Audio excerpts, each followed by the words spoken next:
প্রায় সারাটা দিন অপেক্ষা করার পরে অবশেষে বৌমনি আর আমার ভাস্তি এলো। তারা এসেছে, তাই গেলাম গেট খুলতে। বাসায় ঢোকার পরপরই আমার ভাস্তিকে জড়িয়ে ধরলাম। আসলে জার্নিটা ছিল 8 থেকে 9 ঘন্টার, কিন্তু এবার প্রায় অনেকটা সময় লেগেছে। রাস্তায় অনেকটা জ্যাম ছিল, জ্যামের মধ্যেই তারা প্রায় 3-3.5 ঘন্টা বসেছিল, তাই আসতে অনেকটাই লেট হয়ে গেল। 8-9 ঘন্টা জার্নি গিয়ে দাঁড়ালো প্রায় 12-13 ঘন্টাতে। সারাদিন তারা অনেক ক্লান্ত, তেমন কোনো কিছুই খায়নি, তাই আমি খুব অস্থির হয়ে যাচ্ছিলাম যে বাচ্চাটার খিদে পেয়েছে কিনা। তারপর বাচ্চাটাকে কোলে নিয়ে একটু আদর করে তাড়াতাড়ি বৌমনিকে বললাম, ফ্রেশ হয়ে নাও, আমি তোমাদের জন্য খাবার বাড়ছি।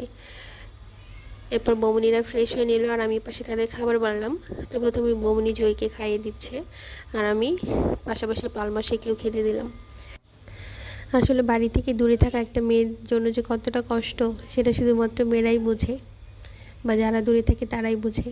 তো এতদিন পর বাড়ির একজনকে দেখে খুবই ভালো লাগছিল, মনে হচ্ছে আপন কাউকে পেয়েছি। তাই খেতে খেতে অনেক রকমের গল্প করছিলাম।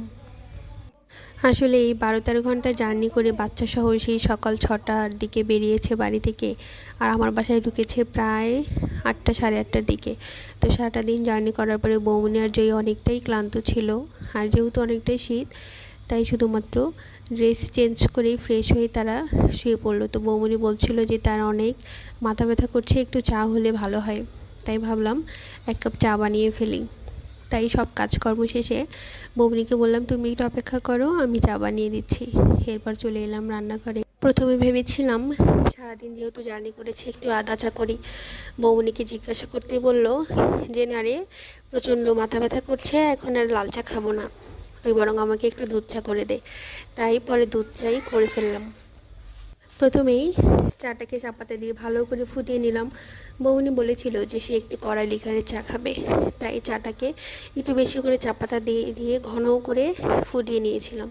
আর এরপরে ঘন দুধ দিয়ে সুন্দর মতো কড়া লিকারের একটা চা করে দিয়েছিলাম। কিন্তু চা নিয়ে পরে চলে গেলাম ঘরে বৌমনির কাছে। আমার রান্নাঘরটার ঘরটা যেহেতু একই সাথে, তাই খুব একটা সমস্যা হয় না। আমরা একসাথে চা খেয়ে অনেক গল্প